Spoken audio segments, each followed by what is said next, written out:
اصحاب الکهف والرقیم، اور یہ اللہ کا ذکر قرآن کریم میں ہے. اصحاب الکهف اولیاء اللہ انبیاء سے نہیں ہے، اولیاء اللہ غیر میں ہے بیچارے. اللہ تعالیٰ فرماتا ہے فَانُوا مِنْ آیَاتِنَا عَجَبًا، اور ہماری عجیب نشانیاں. لیکن دین کی ذمہ داری صرف علماء پر بھی نہیں بلکہ ہر اس شخص پر جو پڑھتا ہے لا الہ الا اللہ محمد رسول اللہ صلی اللہ تعالی علیہ وسلم.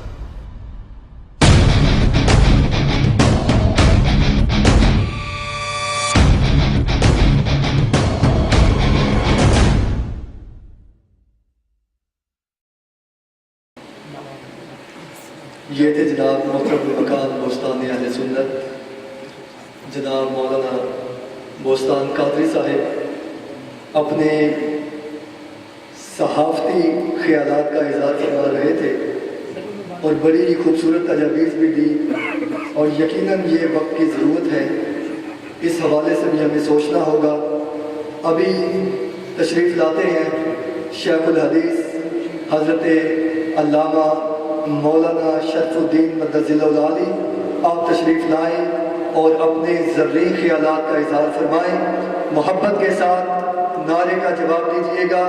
نعرہ تکبیر، نعرہ رسالت، نعرہ رسالت، نعرہ تحقیق، نعرہ حیدری، نعرہ غوثیہ. علماء اہل سنت، اسلاف اہل سنت، آستان عالیہ مناظر اعظم.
اللهم صل على سيدنا ومولانا محمد وعلى آل سيدنا ومولانا محمد مبارك وسلم عليه.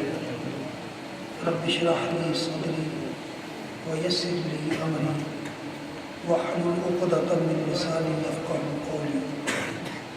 صلى الله تعالى على خير خلقه سيدنا ومولانا محمد وآله وصحبه.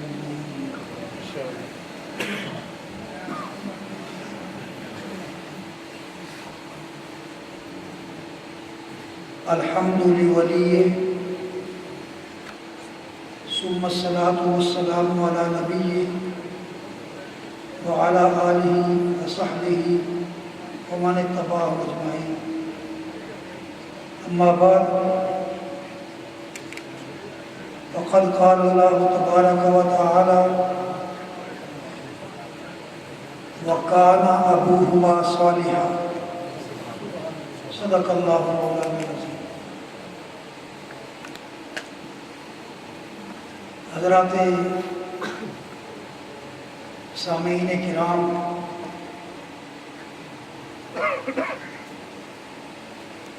اور معزز علماء کرام، مجمع کے سامنے کھڑے ہو کر کچھ بیان کرنا لوگ اسے آسان سمجھتے ہیں،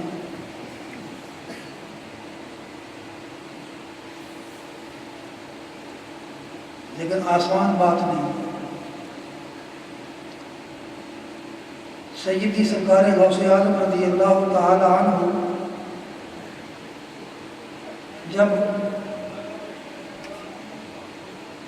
علوم متداولہ سے فارغ ہوئے تو پڑھنے کے بعد ذمہ داری بن جاتی ہے کہ دوسروں کو بھی کچھ بتایا جائے. یہی وراثت انبیاء ہے. یتلو علیہم آیاتہ ویزکیہم ویعلمہم الکتاب والحکمہ. تو کتاب و حکمت کی تعلیم، تلاوت آیات قرآنیہ اور حکمت سکھانا. تو جب اس ذمہ داری کا وقت آیا تو لکھا ہے کتابوں کے اندر کہ سرکار غوث پاک پریشان ہو گئے.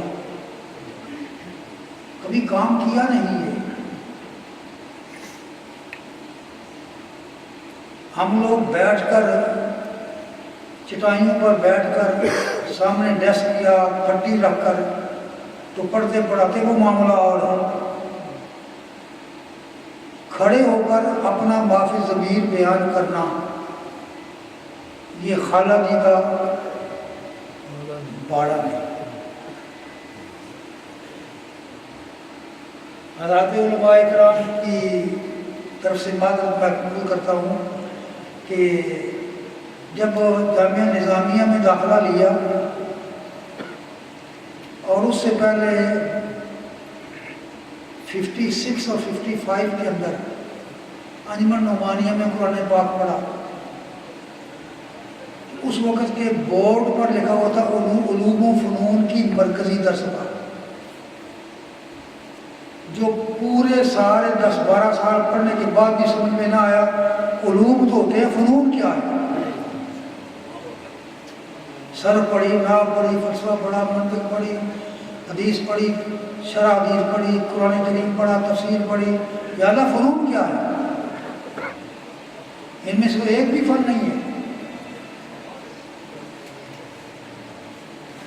تو وہ بعد میں سمجھ آیا کہ کچھ علم ایسے ہیں کہ جو علم تو کہا جاتا ہے انہیں، لیکن وہ فن کے زمرے میں آتے ہیں، علم کے زمرے میں نہیں آتے. ان میں سے ایک فن مناظرہ. ہم نے بڑے بڑے شیخ الحدیث دیکھے، قرآن کریم کی تفسیر پڑھانے والے دیکھے، فقیہ اعظم دیکھے، لیکن مناظرے کے میدان میں حوالہ تک نکالنا مشکل ہو جاتا تھا. یہ ایک فن ہے. مخالف کو چپ کرا دینا اور اس کے ساتھ ایسا رویہ اختیار کرنا کہ عوام سمجھ جائیں کہ یہ غلط ہے اور یہ بولنے والا صحیح ہے، یہ ایک فن ہے جو بغیر پریکٹس کے نہیں آتا. محض رشیدیہ پڑھنے سے علم مناظرہ نہیں آتا، ورنہ سارے علماء مناظر ہوتے ہیں. پورے پاکستان بلکہ بر صغیر کے اندر ہم نے دیکھا کہ قبلہ سیدی محدث اعظم پاکستان مولانا شیخ سردار احمد صاحب رحمۃ اللہ تعالی علیہ محدث پاکستان، انہی دنوں میں اور بلکہ اس سے کچھ پہلے محدث اعظم ہند علامہ ہاشمی اور علامہ مدنی صاحب کے والد گرامی سید محمد کچھوچوی رحمۃ اللہ تعالی، ان کا نام علم حدیث کے اندر تو پھیلا، مناظرے کے اندر نہیں. تو یہ ایک فن ہے مناظرہ. اسی طریقے سے تقریر کرنا بھی ایک فن ہے، فن خطابت. آپ کہیں گے کیسے فن ہے؟ مدد کے ساتھ. اب تو قرآن کریم کی قرات بھی فن بن گئی ہے. نعت رسول مقبول صلی اللہ تعالی وسلم فن ہے. کئی ساز رکھے ہوئے ہیں نعت خانوں نے اپنے گھروں میں، اس پر سریں پکائی جاتی ہیں، کہاں جو اونچی آواز کرنی ہے کہاں نیچی کرنی ہے. تو ان کا سارا خیال تو آواز کی طرف ہے، اور کہتے کیا ہے کہ ہم حضور کی بارگاہ میں حاضر ہیں.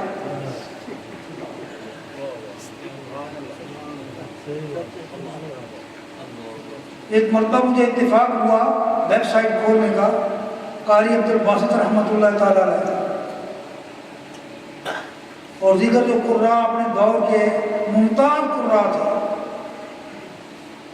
اس میں صرف یہ لکھا تھا کہ قاری باسط صاحب کے بھی گھر میں ساز تھے جس پر وہ قرآن کریم کی پریکٹس کیا کرتے تھے. ٹھیک ہے، وہاں کچھ گنجائش ہے. زینوا اصواتکم بالقرآن، یہ زین القرآن باصواتکم جیسے بھی ہے، اس میں مطلوب ہے یہ چیز. لیکن یارو جہاں عشق رسول آ جائے اور نعت رسول، میں تو کہا کرتا ہوں کہ اگر اس دور کے نعت خواں اگر اس دور میں ہوتے تو کوڑوں کی سزا سے نہ بچ سکتے. نہ پتا کہ کلام کیا پڑھ رہے ہیں،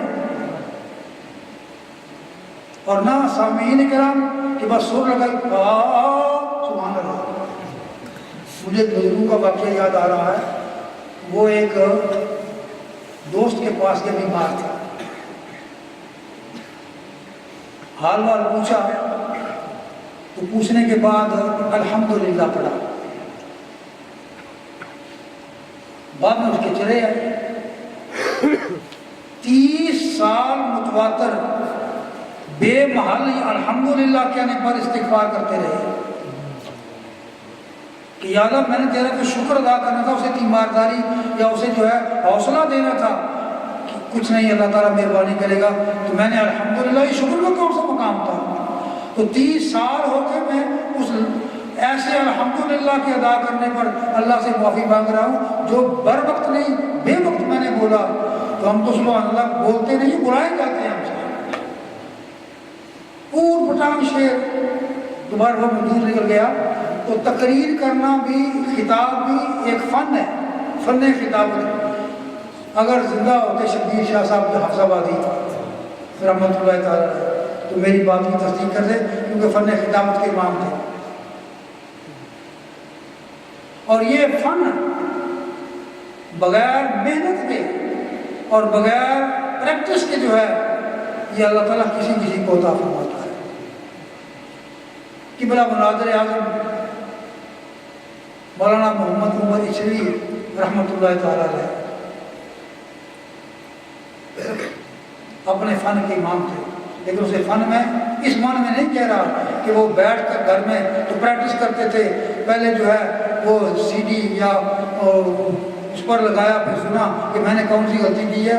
خدا داد صلاحیت تھی، اور وہی صلاحیت خدا داد منتقل ہوئی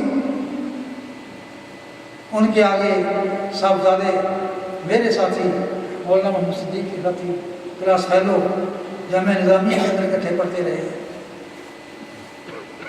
ہماری زندگی اکٹھی گزری ہے، بچپن اکٹھا گزرا، اور جب ٹین ایجر تھے تو ہم اکٹھے تھے. اس کے بعد جب ڈاکٹر صاحب کے خطیب لگے تو اکٹھے تھے.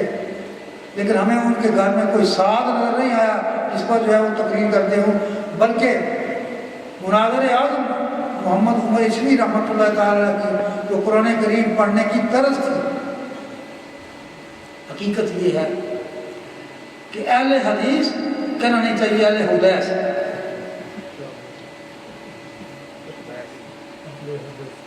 اہل حدیث.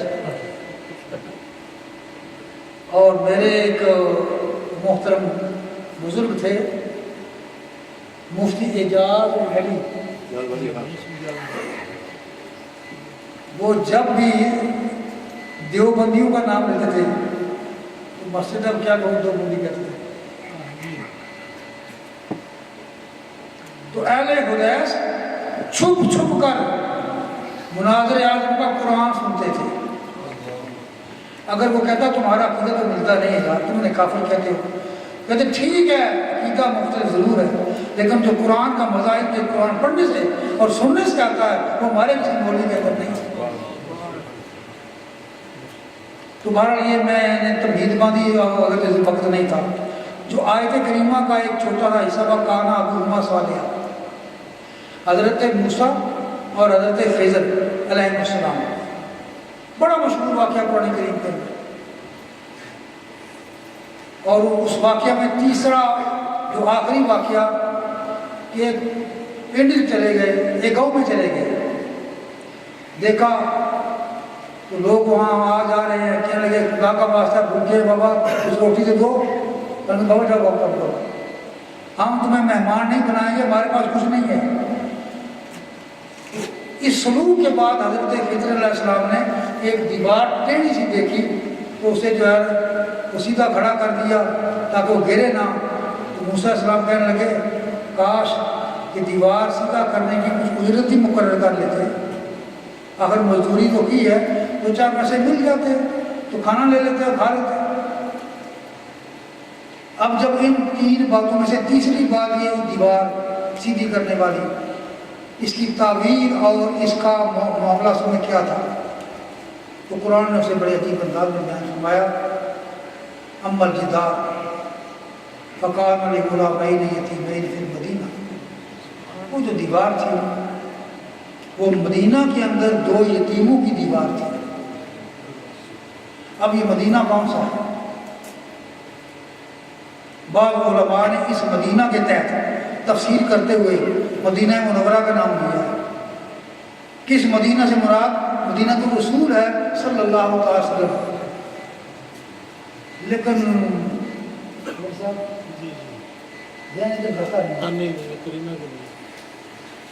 کہ کہاں وہ فلسطین کا علاقہ چھوڑ کر دور دراز تھا تو دیوار سیدھی کرنے کے لیے مدینہ منورہ آ گیا، اس وقت تو مدینہ نام بھی نہیں تھا، تو باہر کوئی شہر تھا، اس شہر میں 2 یتیموں کی وہ ملکیت دیوار تھی، وَكَانَ تَحْتَهُ كَنْزٌ لَهُمَا، اور اس دیوار کے نیچے ان دونوں کے لیے رکھا گیا خزانہ تھا، وَكَانَ أَبُوهُمَا صَالِحًا، ادھر ان کا باپ بڑا نیک تھا۔ اب اسے تھوڑا سا میں 2-4 منٹ کے اندر بیان کر کے ختم کروں گا کہ دیوار کے نیچے سونا، دیوار کے نیچے جو ہے کافی قیمتی چیزیں، اور ان قیمتی چیزوں کو یتیموں تک پہنچانے کے لیے جو بظاہر صورت دکھائی گئی کہ کیوں ایسا کر رہے ہیں، فرمایا اس لیے کہ ان کے باپ جو ہیں وہ بڑے صالح تھے، تو صالح باپ کی اولاد ہے یہ، تو جو شخص صالحیت کے مقام پر متعین ہوتا ہے، جسے اللہ تبارک و تعالیٰ صالح قرار دے دے، اس صالح شخصیت کا فیض اور صلاحیت صرف اسی تک محدود نہیں رہتی، بلکہ اس کی اولاد، اولاد کی اولاد اور اولاد کی اولاد تک کئی پشتوں تک منتقل ہوتی ہے، اور اس کے ساتھ ساتھ کرامت والے بھی اور رشتے دار ان تک بھی منتقل ہوتی ہے۔ اسی لیے علماء نے لکھا ہے کہ یہ 2 بیٹے تھے نا یتیم، یہ اس شخص کی جو ہے 7ویں پشت میں تھے یا 10ویں پشت میں تھے۔ اگر باپ کی صالحیت 6 پشتوں سے گزر کر 7ویں پشت تک چلی جاتی ہے تو یہ اللہ کا بہت بڑا کرم ہے، لیکن صالح ہونا بڑا مشکل ہے۔ اس باپ کی صالحیت کی سرد پروردگار عالم کا قرآن دے رہا ہے۔ تو مختصر یہ جو عمل صالح کرے وہ صالح ہے۔ اور اشارہ کر دیتا ہوں، حضرت نوح علیہ السلام نے جب کشتی جو ہے اس نے چیزیں سنبھال کر لی نا تو چلانے لگے تو بیٹا پاس کھڑا تھا، یا بنیا ارکب معنا، او مائی ڈیئر سن کم آن، آجا کشتی دے اندر آیا، قال صحابی لا جبل یا سمونی من الماء، بیٹا کہنے لگا ابو جان آپ کشتی کی بات کرتے ہیں، یہ 5-6 فٹ اونچی ہے، میں وہ 80-90-100 فٹ اونچے پہاڑ پر چڑھ جاؤں گا، پانی میرا کیا بگا رہا ہے۔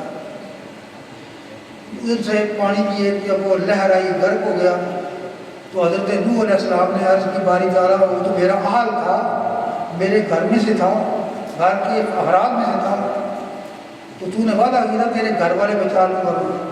فرمایا یا ابو انہو لیس من اہلک انہو عمل غیر صالح، اے نوح وہ تیرے اہل میں سے نہیں، اس لیے کہ اس کے عمل جو ہے وہ صالح نہیں تھے۔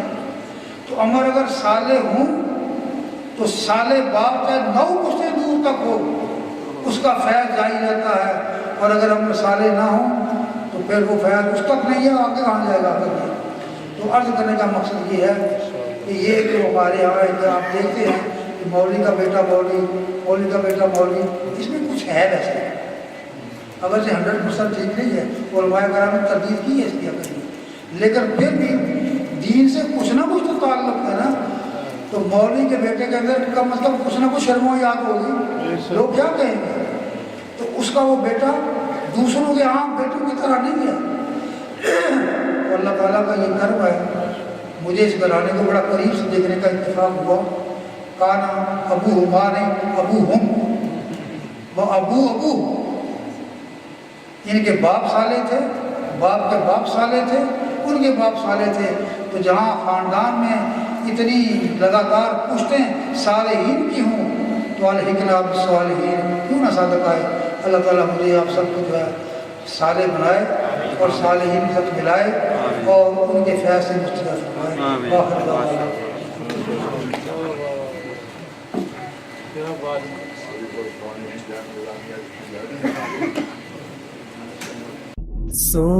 سبحان اللہ والحمد للہ ولا